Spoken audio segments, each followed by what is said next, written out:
날이 이렇게 가물어갈 땐 정말 담비라도 좀 촉촉히 내려서 잔디라도 좀 풍족하게 적셔줄 수 있는 그런 소식이 들리면은 얼마나 좋을까 한번 생각해 봅니다.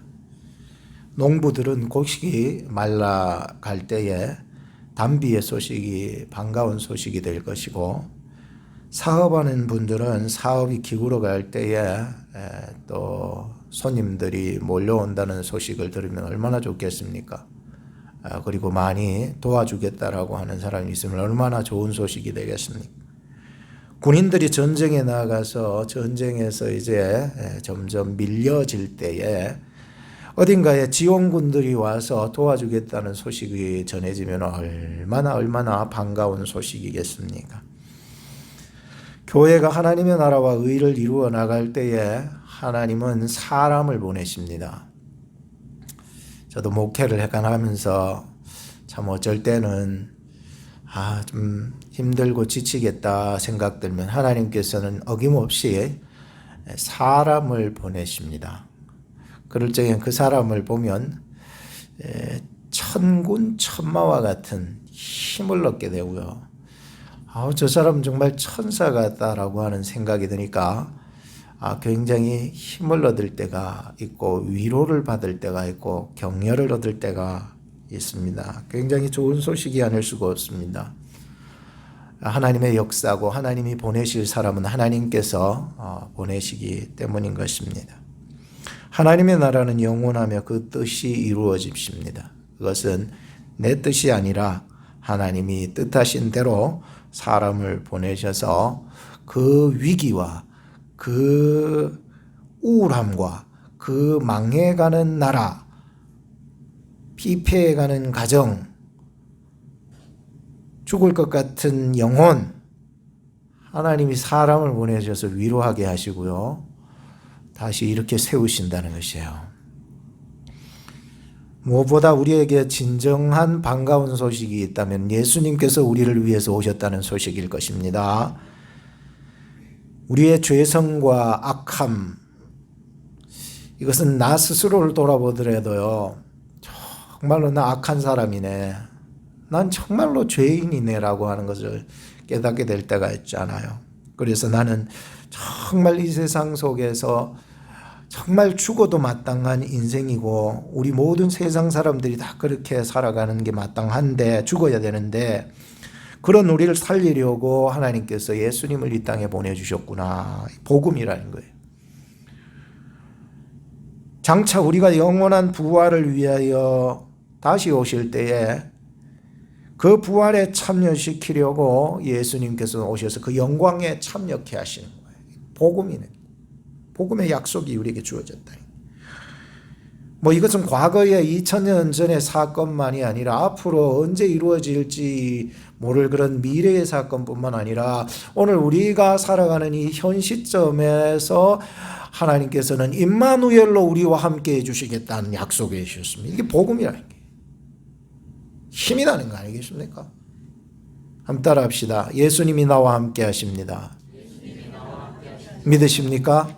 이게 복음이라는 거예요. 옆 사람한테 한번 얘기해 주세요. 예수님이 당신과 함께 하십니다.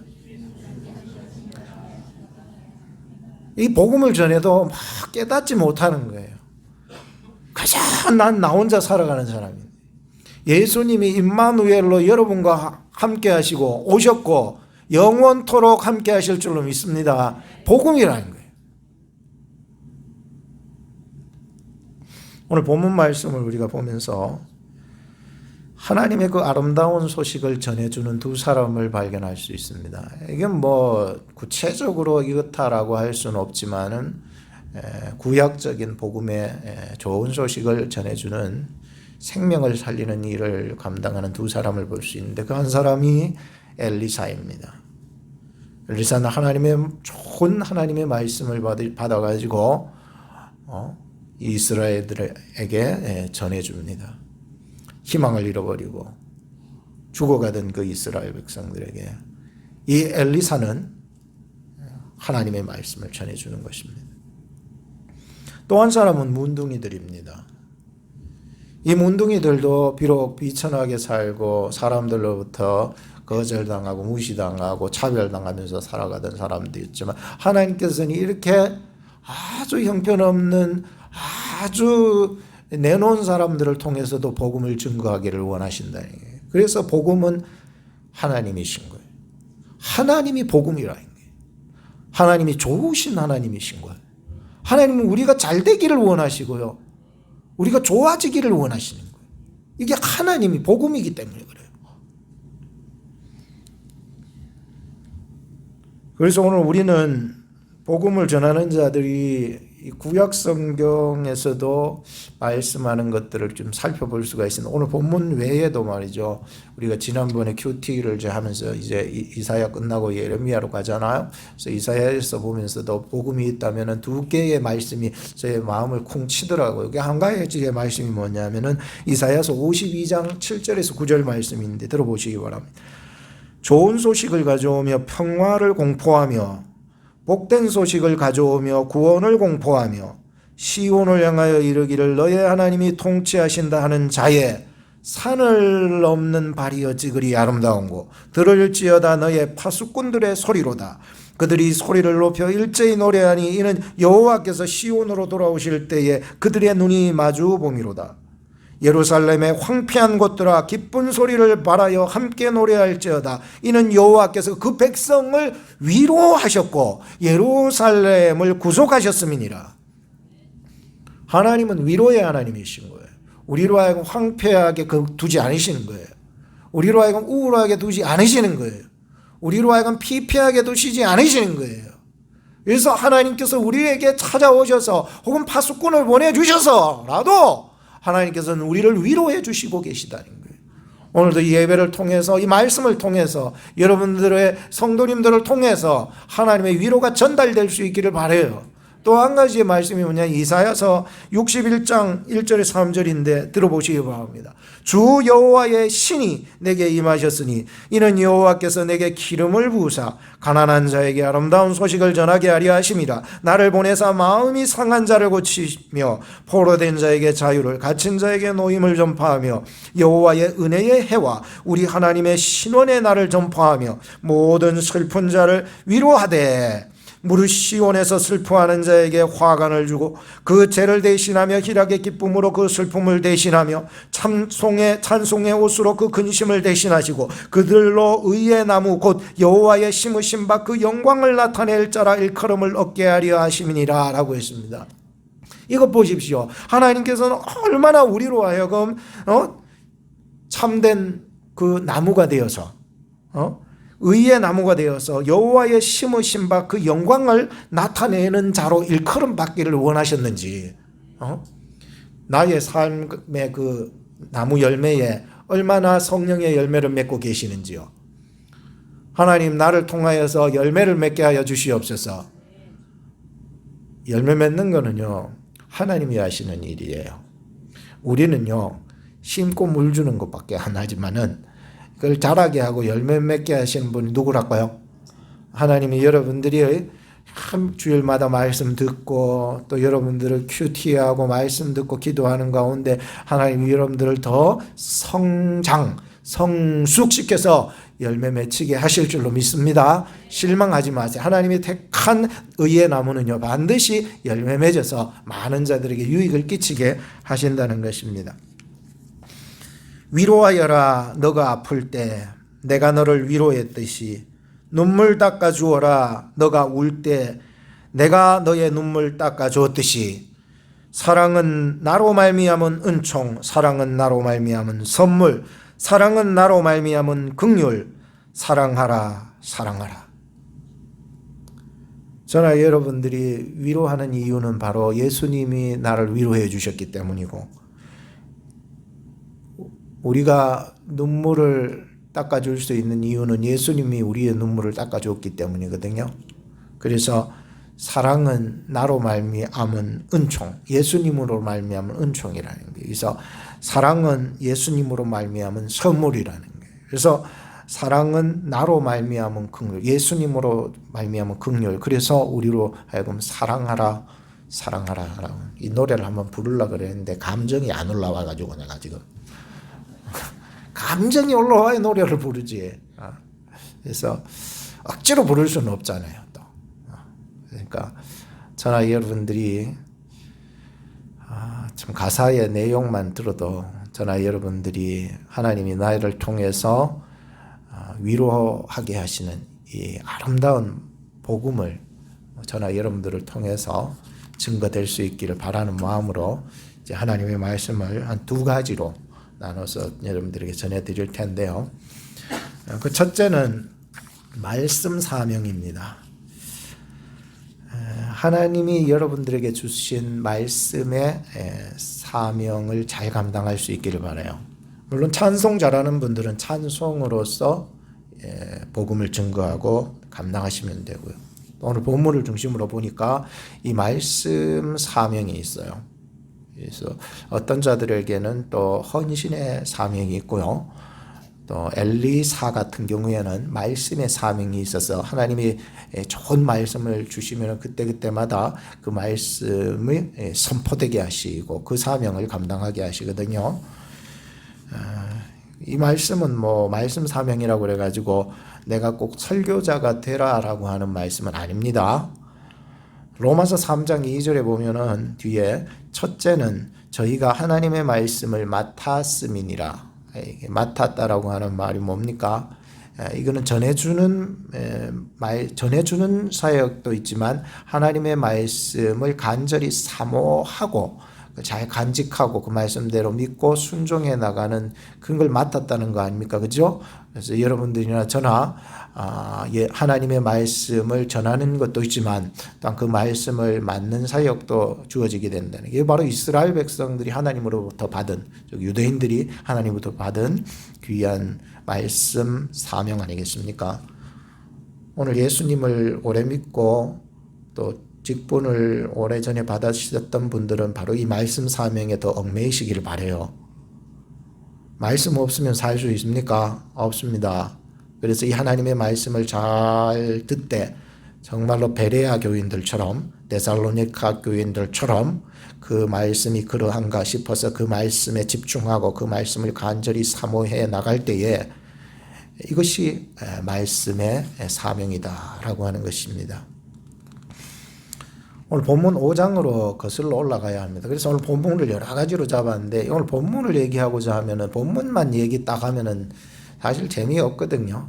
그래서 5장에서 쭉 흘러가는 하나님의 역사를 살펴보면서 오늘 본문을 우리가 치고 들어갈 텐데요. 본문 5장에 여러분들 올라가 보면 아람 나라와 이스라엘의 관계들이 쭉 설명되고 있죠.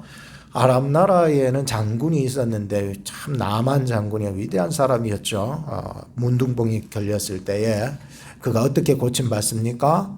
어린 소녀, 이스라엘에서 잡아왔던 어린 소녀에 전해주는 그 소식 때문에 엘리사를 만나게 됩니다. 만약에 이 어린 소녀가 전해주지 못했다면 그는 평생 문둥병으로 앓다가 죽어야만 했던 인생인데 이 작은 포로로 잡혔던 어린 소녀를 통하여서 엘리사를 알게 되고 또 엘리사를 만나서 엘리사가 전해주는 그 말씀을 통하여서 자기 생각으로는 전혀 맞지 않는 그러한 그 얘기인데도 요단강에 들어가서 7번 들락날락거리면 낫는다. 말도 안 되거든요. 그렇다고 해서 엘리사가 자기 의향대로 이런 말을 했느냐? 그것도 아니라고 생각이 듭니다. 왜냐하면 하나님께서 도우시지 않으면 인간적인 생각으로 물에 들어갔다 나오라 그러는 게 그게 낫는 거 아니거든요. 하나님이 배후에서 주신 말씀이고 주신 힘이기 때문에 그렇게 말했던 것이죠.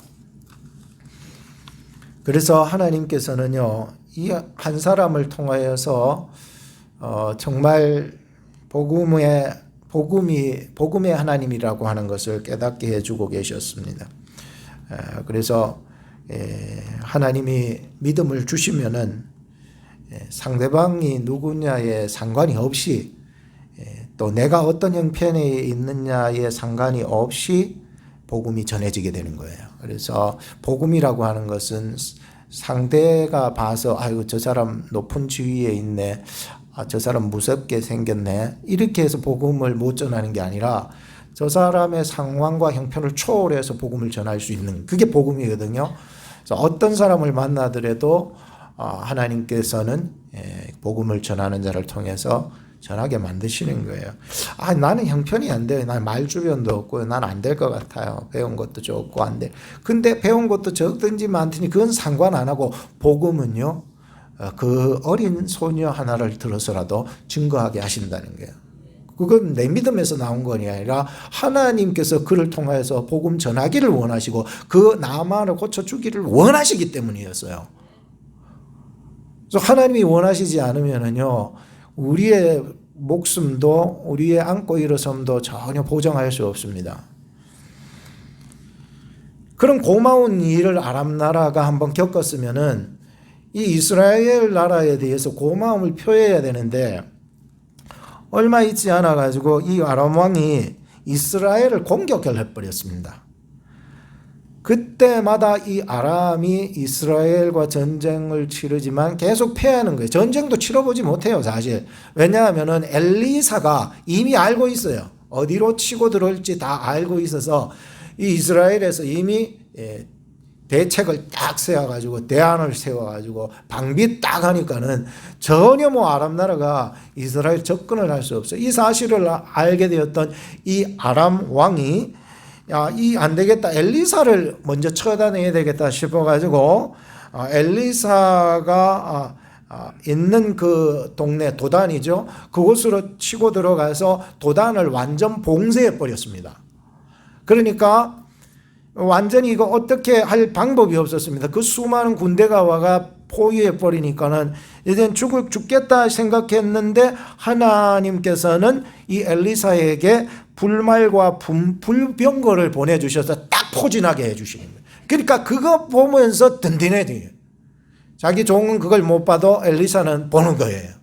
하나님이 어떤 형편 속에서도 우리를 지켜주시고 불말과 불병거로 우리를 보호해 주시는 것입니다. 이런 것을 볼 수 있는 눈이 그냥 되는 게 아니라는 거죠. 그래서 이제 엘리사가 그들이 쳐들어왔던 그들을 하나님 앞에 기도하니까, 주여 저들의 눈을 멀게 해달라고 딱 기도하니까 어떻게 됩니까? 저들이 눈이 싹 멀어져 버려요. 어디로 갈지 몰라가지고 방황하는 그들은 이제는 완전히 죽을 지경이 되었습니다. 그때 이 이스라엘 왕이었던 여호람 왕이 엘리사에게 이런 말을 하지요. 죽일까요? 저놈들 다 때려 죽일까요? 이렇게 물어본 거예요. 그때 이 엘리사가 하는 말이, 죽이지 마십시오. 그들에게 오히려 떡을 주고 먹을 것을 마시게 하고 돌려보내십시오. 그리고는 이 엘리사가 기도했겠죠. 하니까 그들의 눈이 다시 열려서 다시 아람 나라로 돌아가게 되었다라고 하는 이야기가 있죠. 왜 이 얘기를 하냐면, 나중에 이 여호람 왕의 마음에 이 엘리사를 미워하는 그 근거가 바로 여기에 있었기 때문에 그래요. 또 그런 일이 벌어졌으면 이제는 다시는 오지 말았어야죠. 그죠? 아람 나라가 한번 그런 은혜를 받았으면 다시 오지 말아야 되는데, 수년이 흘러서 아람이 또 북이스라엘을 쳐들어옵니다. 북이스라엘의 수도가 어디입니까? 북이스라엘 수도는 사마리아 아닙니까? 사마리아. 남유다의 수도는 예루살렘 아닙니까? 그러니까 북이스라엘의 수도인 사마리아를 공격을 해서 이 사마리아 성을 전체를 에워쌉니다. 어마어마한 군대가 와서 에워싼 것이죠. 6장 24절과 25절에 보시게 되면은, 나귀 하나가, 머리 하나가 80세겔, 엄청납니다, 여러분들. 비둘기 똥 합한차라고 되어 있는데, 비둘기 똥 570ml, 이게 500ml거든요. 그래서 570ml, 이 비둘기 똥을 어디에 쓴지 모르겠어요. 같은 개똥도 쓸 때는 없다고 그러더니, 이 비둘기 똥도요, 뭐에 쓴지 모르지만 여하튼 그들에게 있어서는 굉장히 중요한 건데, 그것이 은 5세겔. 근데 그것마저도 구하기 힘들어지니까 백성들이 서로 자식을 잡아먹자 하는 일이 벌어졌습니다. 그래서 한 가정에서 자식을 내놔가지고 다 뜯어먹고는, 그 다음 네 자식 내놔라 하니까 이미 숨겨버려가지고는 뭐 자식이고 뭐 없어졌습니다. 그러니까 굉장히 비참한 지경에 이르렀습니다. 여러분들 이게 완전히 포위되어서 하루 이틀도 안 하고 몇 주 몇 달을 지나가 보세요. 먹을 것이 없으면 자식까지 잡아먹는다는 얘기가 바로 여기에 등장하고 있었던 것을 보게 됩니다. 지금 이스라엘이 왜 이렇게 아람의 그 공격을 받았을까라고 생각해보고 구약적으로 해석을 해보면 그렇습니다. 이 이스라엘 백성들이 왕과 더불어서 얼마나 우상숭배를 했던가라고 하는 것을 볼 수가 있겠죠. 지금 여호람 왕도 아합과 이세벨의 둘째 아들 아닙니까? 첫째 아들은 뭐 2년 통치하다가 돌아가 버렸지만 그 후에 둘째 아들인 이 여호람이 지금 통치하는데 아버지 엄마가 그렇게 섬겼던 바알 우상은 이 둘째 아들은 척결했어요. 그런데 여로보암 또 얘기하자면 기니까 여로보암의 그 금송아지 우상을 이어받아서 섬겨버렸던 것입니다. 그러니까 굉장히 악한 일을 버리지 못하니까 하나님께서는요, 하나님의 공의로부터 멀어지거나 하나님의 공의를 이렇게 공격해 나갈 때는 하나님의 공의가요, 마치 다른 나라를 들어서 막대기 채찍을 사용하십니다. 그래서 아람 나라로 하여금 이 이스라엘 백성들을 계속 공격한 거예요. 그러니까 아람 나라가 계속해서 공격을 받고 있었습니다. 그래서 구약적으로 보면 그런 해석이 들어가겠죠. 그래서 오늘날 러시아가 왜 우크라이나를 이렇게 둘러싸가지고 공격할까? 우크라이나가 뭐 우상 숭배를 하거나 죄를 지어서 그런 것은 아닐까라고 하는 해석은 올바르지 않다고 생각합니다.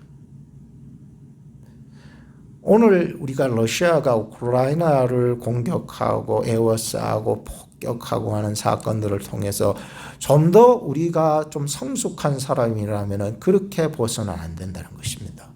왜? 그 사건을 보면서 우리 자신을 돌아볼 줄 알아야 되는 것이죠. 내 자신을 성찰하고 나도 조심해야 되겠다. 나도 깨어 있어야 되겠다. 궁극적으로 보여지는 세상의 전쟁이 진정한 전쟁이 아니라 말세지말에 일어나게 될 아마겟돈 전쟁과 마곡 전쟁이야말로 우리가 앞으로 궁극적으로 대처하고 이겨나가야 될 전쟁이라는 것을 볼 줄 아는 사람의 신앙의 자세라는 거예요. 오늘 우리의 자세예요. 아니 저 사람들이 벌을 받나 죄를 지었나 이렇게 보지 마시고 말이죠. 우리 자신을 돌아보며 조심해야 되겠다는 생각을 하고 앞으로 궁극적으로 일어날 말세지말의 전쟁을 대비하고 정신 차려 살아가는 저희들이 되어야 되겠다라고 하는 것을 깨달아야 된다는 것이지요. 저나 여러분들이 앞으로 일어나게 될 많은 전쟁 속에서도 하나님의 영광을 위해서 끝까지 예수 그리스도를 붙잡고 복음을 전하며 살아갈 수 있기를 바라요. 하나님의 섭리가 그 속에 있거든요. 하나님의 섭리는 우리가 이해할 수 없어요. 이 모든 전쟁 속에서 하나님이 어떻게 내 백성 이스라엘을 인도해 나가는지 우리는 그 상황 속에서는 다 이해할 수 없는데 나중에 보니까는 하나님이 이렇게 인도해 주시려고 그 수많은 싸움과 다툼과 공격을 받게 하시고 전쟁을 일으키게 하셨구나라고 하는 것을 깨닫게 할 때가 오시는 거예요.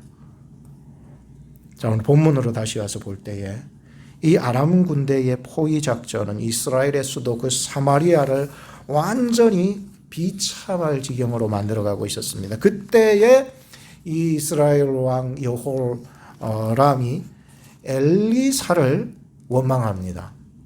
아까 전에 뭐 얘기했듯이 왜 아니 그때에 몇 년 전에 이 엘리사가 그 아람 군대 그렇게 많이 몰려와 가지고 도단을 해싸면서 할 때 불말불명 그리고 눈을 다 감게 하셔서 할 때에 왜 그때 그 놈들을 다 해치워 죽여버리고 아람으로 쳐들어가서 완전히 그들을 파멸시켜버리지 왜 그때 살려둬 가지고는 이 지경을 만들었느냐? 지금 우리는 먹을 것이 없어가지고 사람을 잡아먹고 있는 신세인데 왜 그전에는 엘리사 당신이 기도하면은 탁탁 맞추더니 왜 이번에는 영빨이 떨어졌느냐? 지금 우리 형편이 다 너 때문이라 이렇게 되는 거예요. 이해가 되셨죠? 우리는 살아가면서 이 속에서 끓어오르는 본능이요, 남 탓하는 것이요, 아담 하와 때뿐만이 아니라 오늘에서도 그 악한 본성을요 성령으로 저지하지 않으면은, 절제하지 않으면은 튀어나온다는 거예요. 목사 때문이야, 장로 때문이야, 저 권사 때문이야. 뭘 때문이야?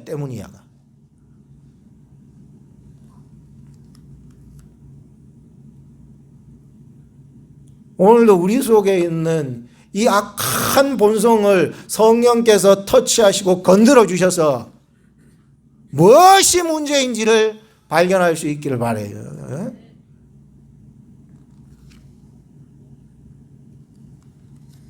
그래서 이 모든 책임을 엘리사한테 돌리면서 죽이려 하고 엄청난 분노에 휩싸였습니다. 여호람 왕이 말이죠.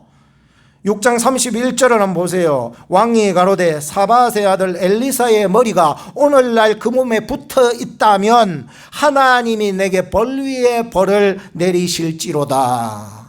엄청난 저주를 하고 있죠. 저거 목내 베버리겠다. 지금 당장 오늘. 그래서 엘리사를 죽이려고 몰래 킬러를 보냅니다. 당시 엘리사는 그 도단에서 사마리아 성 안으로 들어오게 되죠. 어려움이 닥치니까, 그죠? 안으로 들어와서 이제 살고 있었기 때문에 이 킬러는 엘리사의 거처하는 곳으로 몰래 찾아가게 되죠. 죽여야 되니까, 왕의 명령이니까 찾아가야 되겠죠. 그런데 찾아가는데 그때 놀라운 일이 일어났습니다. 여호람 왕이 자신이 엘리야를 죽여라고 했던 그 명령이 얼마나 후회가 되고 막 잘못했는지 막 마음에 밀려오는 거예요. 막 밀려오고 내가 그러지 말았어야 했었는데 왜 이럴까라고 하는 신경의 변화가 일어난 거예요. 하나님의 역사일까요? 아니면은 여호람이 분노도 많고 애착도 많아. 이런 사람의 성질은. 그러니까 막 분노했다가 또 애착도 많으니까 또 돌아서서 후회하면서 내가 이러지 말아야지.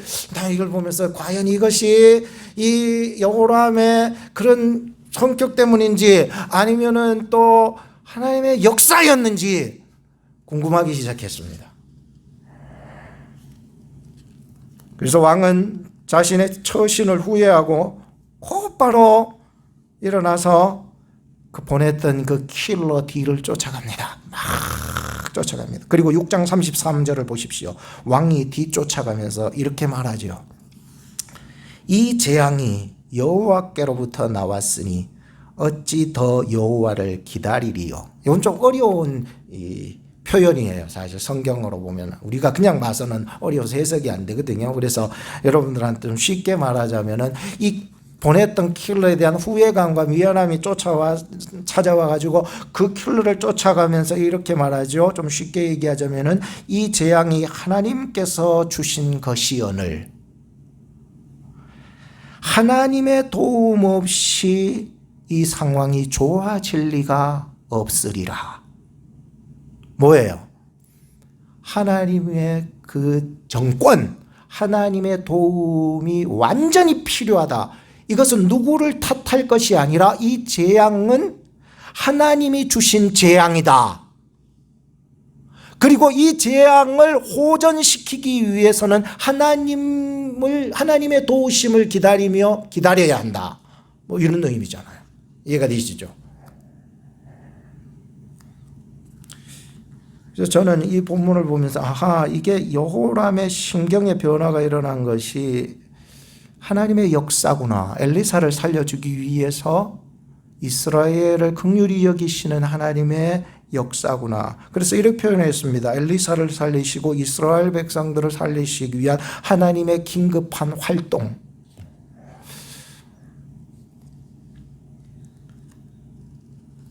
이 재앙이 하나님의 섭리 안에 있었다는 것을 깨닫게 된 것이었죠. 여러분들이 재앙을 받고 어려움을 당했을 때에 이 재앙 속에, 이 환난 속에, 이 고난 속에, 이 어려움 속에 하나님의 섭리가 있다는 사실을 꼭 믿으시기 바랍니다. 이 하나님의 은혜가 임하는 순간이에요. 그러면은 이제 하나님께서 어떻게 역사하시기를 기다리게 되는 것이요. 이건 내 힘으로 이루어질 수 없겠구나. 그런 일들이 뭐 살면서 태반 아니겠습니까? 내 뜻대로 다 잘 됐으면 뭐 우리가 얼마나 영화를 누리며 살아가겠습니까? 그런데 내 뜻대로 다 되지 않아요. 하나님의 은혜가 임할 때는요, 복음의 징조가 보입니다. 하나님이 하나님의 사람을 보내셔서 그 징조를 예표하게 하십니다. 어떻게 하십니까? 7장 1절에 보니까 엘리사는 내일 이맘때쯤에 되면은 인플레이션이 내려갈 것이다. 그런 예언을 하게 됩니다.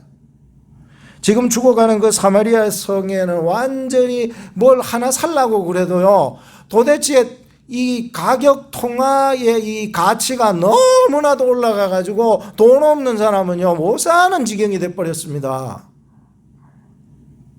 그러니 7장 1절에 보면은 엘리사가 가로되, 좋은 소식을 전해준데 하나님이 주신 말씀이죠. 엘리사가 가로되 여호와의 말씀을 들을지어다. 여호와께서 가라사대 내일 이맘때에 사마리아 성문에서 고운 가루 한 스아에 1세겔밖에 안 할 거고 보리 2스아에 1세겔 하리라. 이렇게 예언을 하는 거예요.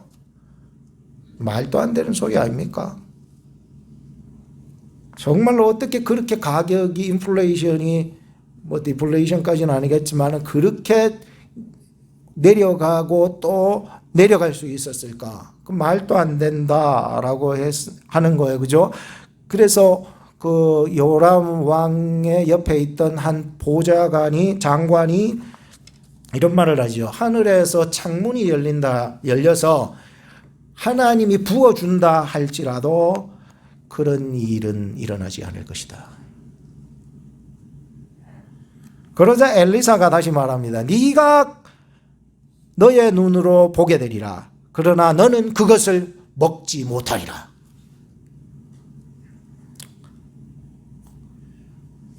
여러분 어떻게 생각하세요? 하나님은 복음의 하나님이십니다. 우리가 잘 되기를 원하시고 내 백성이요 좋아지기를 원하시는 하나님이세요. 아무리 재앙이 닥쳐도 하나님은요 자기 백성을 향한 은혜의 공급원을 끊으신 적이 없으십니다. 항상 선지자를 통하여 말씀하게 하시고 듣게 하시고 깨닫게 하시고 돌아서게 하시고 믿게 하시고 순종하게 하셔서 하나님이 주시는 그 은혜의 공급을 받게 하시는 거예요. 여러분들 예수 그리스도를 세상 끝날까지 꽉 붙잡으시기 바랍니다. 그분이 희망이고 그분이 참 소망이 되십니다. 한번 따라 합시다. 하나님은 하실 수 있습니다. 하나님이 하십니다. 하나님은 못하실 것이 없으십니다. 한 번 더 따라 합시다. 더 좋은 것으로 주시기를 원하십니다. 전쟁 중에서 이런 것 많겠지만 다투면서도 이런 것 많겠지만 하나님은 더 좋은 것을 주시기를 원하십니다.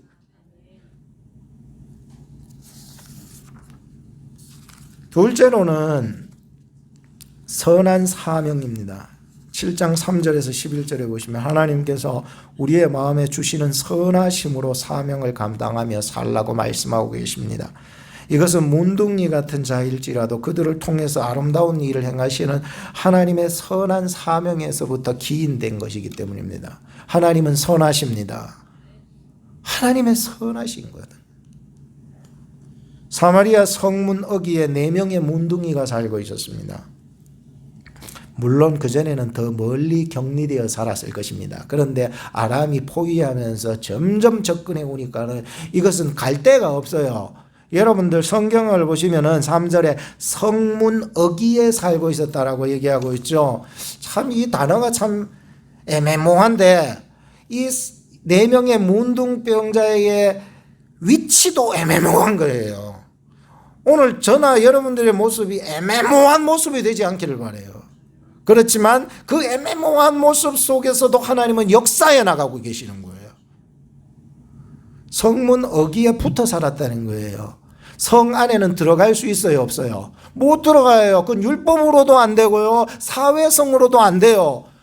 성 안에 못 들어가요. 그래서 쫓겨나갔어요. 그런데 바깥 성문과 성 안 사이에 그냥 붙어 사는 거예요. 그래서 성 안에서 먹다 남은 거라도 던져주면 땡큐, 그거라도 먹으면서 근근히 살아가는데 이젠 성 안에도 먹을 것이 전혀 없어요. 이제 어떻게 해요? 너희들 먹을 거 없다, 그냥 죽어라는 거예요. 그러니 더 이상 이 사마리아에서 이 음식 공급이 안 되니까 우리는 죽든 살든 죽더라도 아람 나라 가자, 아람 진영으로 가자, 아람 장막으로 가보자. 거기서 만약에 우리가 항복해서 받아주면은 우리는 뭐 아람에서도 살 것이고 그들 속에서 살아가면 되지 않겠느냐라고 생각을 하고 아람 진영으로 들어가게 됐습니다. 그래서 목숨 걸고 그곳에 갔는데 이상한 일이 일어났습니다. 그곳에는 한 사람도 있지 않았습니다. 6절에 보니까는 이는 주께서 아람 군대로 병거 소리, 말소리, 큰 군대의 소리를 아람 사람들에게 듣게 하셨다는 거예요. 그리고 아람 사람들이 서로 말하기를 이스라엘 왕이 우리를 치려고 햇사람이나 애굽 사람들을 왕들을 꼬드겨 가지고 아마 그 용병들을 가지고 와서 지금 달려오는 소리일 것이다 라고 착각을 일으키게 하는 거예요.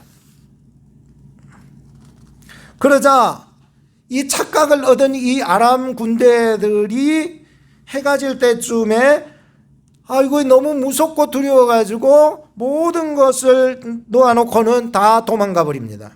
장막도 말도 나귀도 진 그 모든 있는 것들을 금과 은도 뭐 의복도 다 놔두고 그냥 걸음 하나 살려놓고 뛰어나가 도망가 버렸습니다. 자기 나라로. 그래서 문둥이들은 뭐 일단 먹고 살아야죠. 배고파 죽겠는데. 그리고 사람들 없으니까 뭐 의심이고 뭐고 상관없어요. 배고파 죽겠는데. 그래가지고 장막에 들어가 보니까 먹을 거이 많. 그래서 먹고 마시고 거기 보니 은도 있고 금도 있고 의복도 있고 그래서 다 걷었어요. 걷어가지고는 다시 돌아와가지고 예루살렘 성으로 돌아와가지고 뭐 자기들이 거처하는 곳이었겠죠. 그 몰래 숨겨뒀습니다. 그리고 다시는 그 진영으로 떠나가 두 번째로 다시 다른 장막으로 들어가가지고 그 안에서 금과 은과 의복들을 다 챙겨가지고 다시 숨겨놓았습니다. 그러다가 문득 그들의 마음에 변화가 일어났습니다. 우리가 하는 짓이 올바르지 않다는 거예요. 이건 복음적이지 않다는 거예요. 이렇게 내배만 불리고 있는 것은 복음적이지 않다는 거예요. 그래서 이 아름다운 소식을 사마리아 성에 있는 사람들에게 우리가 전하지 않고서는 안 되겠다라고 하는 이 강력한 마음이 일어난 거예요. 하나님이 주신 마음인 줄로 믿습니다. 하나님은 선하신 하나님이시기 때문입니다. 몽둥이들이야 뭐 사마리아 돌아간들 자기들을 반겨줄 사람 아무도 없습니다. 그럼에도 불구하고 복음은 상황과 사람과 모든 배경들을 초월해서 증거할 수 있습니다. 이 기쁜 소식을요, 나 혼자 누릴 수 없다 그래가지고 그들에게 가서 전해준 것입니다. 여러분, 저 사람들 다 도망갔습니다. 물건을 다 놓고 왔습니다. 저거 다 우리의 것입니다. 정말입니다. 그런데 거기까지. 더 이상 강요하지도 않았고 더 이상 애원하지도 않았습니다. 어떻게 보면 복음이라고 하는 것은요, 하나님의 역사이기 때문이 아니겠습니까?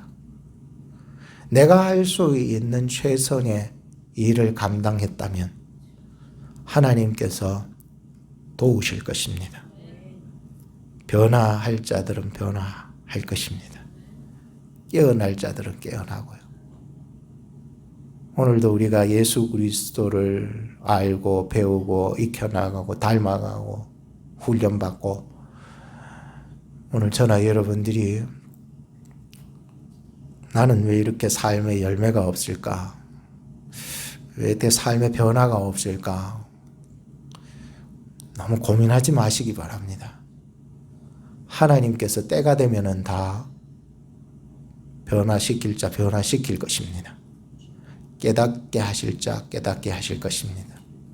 그 의문을 품었던 요람 왕도 아니다, 이건 매복했다가 우리를 죽일 것이라고 생각하지만 그 의심과 불신을 다 엎어버리시는 하나님. 그때도 지혜로운 한 신하를 보내주시잖아요. 왕이시여 의심하지 마세요. 그렇다면 우리에게 말 타설 필이 있으니 말 타고 사람들을 보내서 정탐하게 오소서. 그러니까 정탐해서 갔다 와보니 정말로 다 도망가 버렸던 것이었습니다. 그래서 그것을 다 가지고 와가지고는 다시 이 사마리아 성을 회복하게 되는 것이죠. 그 높았던 인플레이션을 다시 잡아서, 그때 이제 그 전에 있었던 어떤 한 장관의 얘기처럼 말이죠.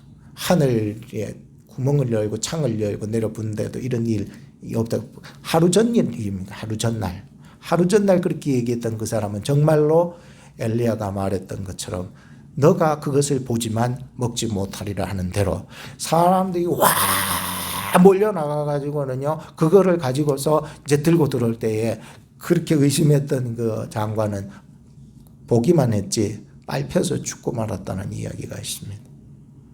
사랑하는 여러분, 오늘 저는 이 말씀을 통하여서 복음을 위하여서 보냄받은 두 사람을 살펴보았습니다. 엘리사는 말씀 사명으로 끝까지 감당하셨고, 문둥이 네 사람은 선한 양심으로 좋은 소식을 전하는 데 쓰임 받았습니다. 오늘 우리도 세상에서 한 번도 겪어보지 못한 일들을 겪고 있습니다. 이런 환난 속에서도 저나 여러분들은 이 속에서도 하나님의 섭리가 있다라고 하는 것을 인정하시기 바랍니다. 오직 십자가의 복음만이 우리에게 참된 소망인 줄 알고 앞으로의 세상의 말세치말에 이르기까지 내 때에 다 오지 않는다 할지라도 끝까지 내 생명 다할 때까지 예수님을 증거하고 예수님의 사랑을 나타내며 살아가는 저와 여러분 되기를 주님의 이름으로 축복합니다. 기도하겠습니다. 오늘날 이 말씀이 저희들에게 복음으로 다가와서 성령의 선한 마음이 되어 이 아름다운 소식을 저희들을 통하여 증거할 수 있도록 도와주시옵소서. 나 자신을 살릴 뿐만 아니라 가정을 살리고 이웃과 사회를 살리는 복음의 아름다운 증인들이 다 될 수 있도록 복 내려 주시옵소서. 예수님의 이름으로 기도합니다. 아멘.